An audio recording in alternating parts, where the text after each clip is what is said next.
Labvakar, mīļie jūrmalnieki! Mēs Reformu partija esam jaunpienācēji politikā, vietējā politikā. Tomēr starp man klāt blakus esošajiem kungiem, smagsvariem politikā, es jūtos pavisam labi, jo nāku pie jums ar misijas apziņu. Un varētu sākt ļoti vienkārši 3 lietas, kuras mēs gribētu paveikt. Novērst korupciju, pirmā lieta, otrā lieta. Novērst korupciju un trešā novērst korupciju. Jo tā ir lieta, kas traucē pilsētai attīstīties, kas kropļo ekonomiku, kas atbaida investorus un nodara ļoti lielu kaitējumu ne tikai morālai, bet mūsu ekonomiskai attīstībai. Tomēr gribu ķerties arī pie konkrētām lietām ar mūsu programmu. Jūs variet visi iepazīties mūsu mājaslapā, bet mēs viņu reducējām uz 10 idejām Jūrmalai, kuras es gribētu jums nolasīt. Pirmā ideja – komunālie maksājumi, kas neizģērbj. Mēs centīsimies visos veidos veicināt sabiedrisko pakalpojumu izmaksu samazināšanos.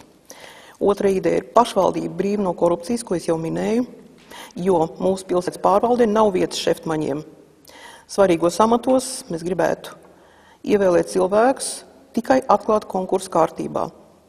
Un kopā ar nevalstiskajām organizācijām un citiem sociālajiem partneriem izveidot sadarbības padomi, kas uzrauga publiskos iepirkumu procesus, izvērtē sabiedrisko labumu no investīciju projektiem un tikai tad dod viņiem zaļo gaismu. Deputātiem jābūt politikas veidotājiem un ideju ģeneratoriem, nevis piedēklim ierēģņu aparātam. Mums ir jāražo idejas, nevis papīrus. Trešā mūsu ideja – Jūrmalai vajadzīgs savs tiesības sargs. Mēs gribētu ieviest šo jēdzienu, un šis tiesības sargs uzraudzīt, lai lēmumi neaizskart jūrmalnieku intereses, savukārt, lai vērtīgi projekti netiktu mākslīgi bremzēti.